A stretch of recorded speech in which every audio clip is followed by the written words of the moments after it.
Hey guys, Cat Demon here. Today for the video, we're going to be talking about Spirit Halloween's new animatronic coming in at 3.5 foot Fright in the box.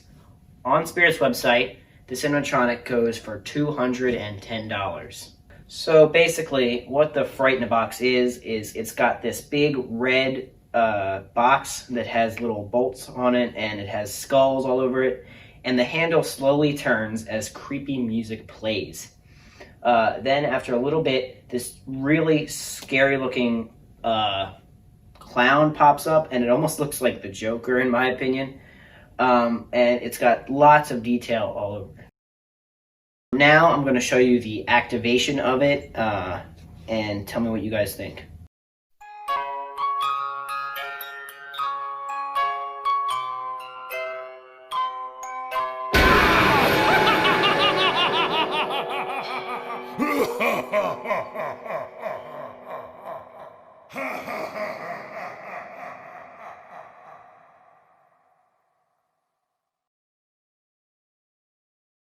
So, as you guys saw in the video, the Fright in the box has this really slow handle that turns.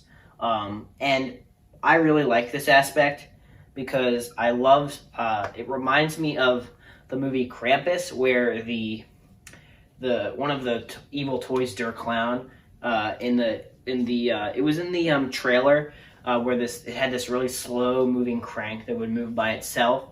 I think that's cool because usually in scary things like that, you have to turn it yourself, but I love how it turns by itself. I think it's really creepy. I love, so like I said, I love that it does like the slow cranking movement, and then it pops up really fast, and I love that so much. Because like I said with the Nightcrawler, I love it, but the popping up motion isn't as fast as I would like it to be.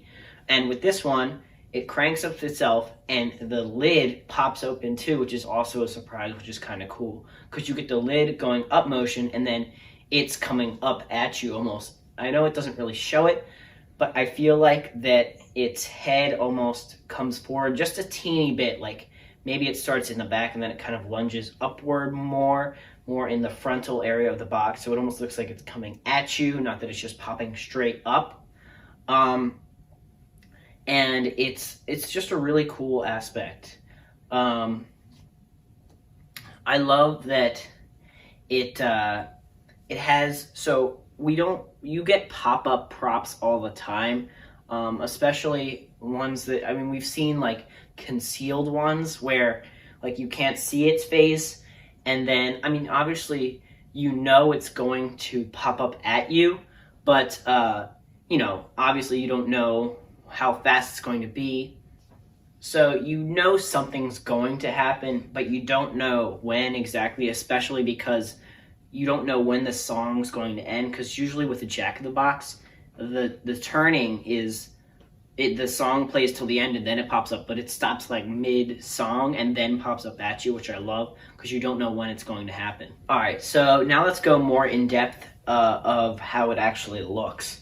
So as you can see here, the clown has this really detailed box, and I love it so much. It looks almost like a little bit rusted and around like the inner sides of it. It's got this red lining around it with metal bolts in it, and I love that. I think that's really cool. Like it's trying to keep something inside. I love the skulls that are on it, the white skulls. I've always been a fan of skeletons, and I really think the cool skulls are really awesome. I think it just makes it more menacing and creepy. I love the design of the box. Honestly, that's like my favorite part of this. The handle's just basic. It's just a black handle. That's all right. And then the skulls have like black and white lines on it, and I think that's really cool. And then inside the box, we have this black and white it's a little bit more cleaned up looking, but you have this continuous black and white lines on the inside of it. So it's a great concealment of the actual module where it pops up. And then you going further up, you have this really cool red bow that he has. It's like shining, looks nice. I think it's a good touch. But you know, it wouldn't be terrible without it, but I think it's kind of nice, just so it's not like awkward below him, you know. So it's just like weird float. It's not like a weird floating head. All right, so now let's talk about the big factor of this guy, which is the price. The price of this animatronic is pretty hefty, coming in at $210. Now, I get it. Well, no, I don't get it. Because it's a small, like it's going to be large in person, but in general, it's still going to be small. It's going to be a small animatronic. It's only 3.5 feet. So that's pretty tall. But then again, for $210, that's pretty overpriced. Now, definitely this is a fan favorite. So I know that Spirit's thinking that they can get away with it being this much because it costs so much, but people love it so much they're going to buy it anyway. So this is still going to be like a sellout. People are still going to be wanting to buy this no matter how expensive that is. And unfortunately, that's just how business works. That's just what's going to happen sometimes. And I get it. You know, they want to make if they can make more money off of it, they're going to.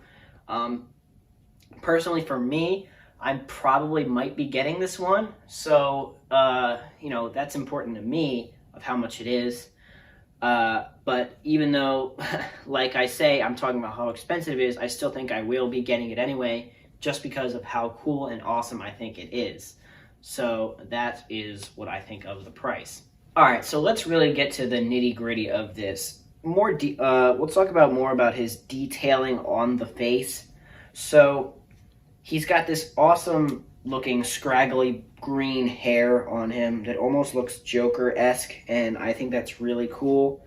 I think it's just a good clown hair. And then he's got like some wrinkles on the top of his forehead, and he's got like 2 black lines around his eyes, on top of the 2 lines that are like going across his eyes, which are like classic clown face paint.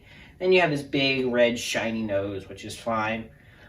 He's got big white puffy cheeks, and he's got this almost just this elongated chin, which is kind of cool. And then in his mouth, he has like discolored teeth, which look like they're almost like rotting away. You know, I mean, not terrible, but you know, you need to see a dentist. So that's like all the detail on his face. The inside of the mouth is fine. Like I said earlier, I love the detail of like the dirtiness on the front of the box, and then I love how it carries around like the sides of the box too. It's not just in the front, like you could go all around the box and there's just detail all over. All right, so let's talk about his actual voice. The clown only has 1 line as far as I know. First of all, it has the audio of it, like of the crank turning of that classic little Jack-in-the-Box sound when you turn the handle, and then it cuts short. It cuts short of when it pops out, so you don't get to hear the whole thing, which is cool, because you expect it to run out and then pop up, but it actually cuts it short.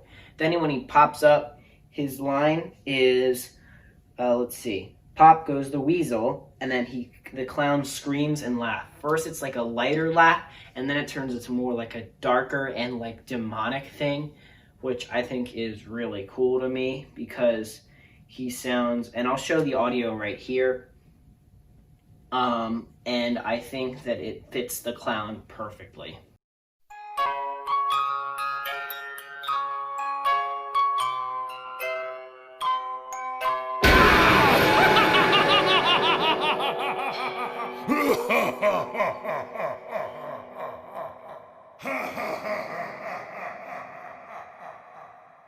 Alright, so let's talk about the actual video of him itself. In the YouTube video, they just have him with the other 2 of the clown trio, but he is more the main focus of it.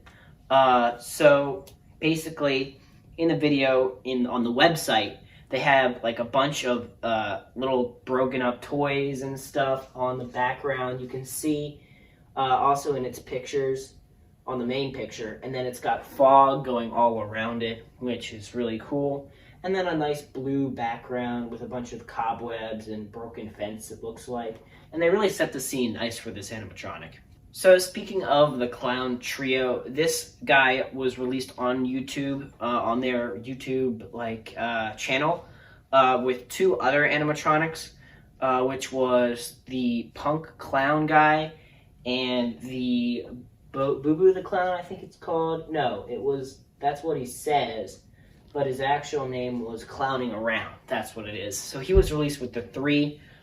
Comparing him to the other two, he's much, much better in my opinion. The punk one, Johnny Punk, I think it is. Yeah, Johnny Punk. Terrible garbage. Get that out of here. No one likes you. Get out. That's all I have to say. It's just obviously the worst of the clown trio. And then you also have Clowning Around, which unfortunately won't be in stores. And I know a lot of people are upset about that. I am too. I would have loved to see him. I love his voice. I'll be talking about him in a later video more. But obviously I think that Fright in the Box is superior to the other two of the three. I think he just has a much cooler aspect to him. Much scarier, obviously, unless you think... obviously, he's the only pop-up one, so that probably obviously factors in. And then I think that he himself, obviously it's the clown trio, but I think he's definitely the scariest clown of the three. Alright, so let me get to my overall, after talking about him, all my overall likes and dislikes of him. So, obviously, I love his detail. I love the box. I love everything. I would just get the box if I could. It's just so cool. I think it's the most detailed and awesome thing I've ever seen. I love his face. I love his voice. There's so many likes over dislikes. I love just the green hair. I love the voice. I love the timing of the animation when the song cuts and then he pops out of the box. Everything about that I love. The only dislike I could possibly have is the price, obviously. The price is just too much. Obviously, I wish it was less, but I understand that they could definitely get away with it being higher. You'd expect it to be something like $150, and they're probably definitely going to get away with this $210 price. Alright guys, I hope you enjoyed my review of Fright in the Box from Spirit Halloween. Don't forget to like and subscribe and tell me what you thought of the video in the comments down below. Thanks for watching.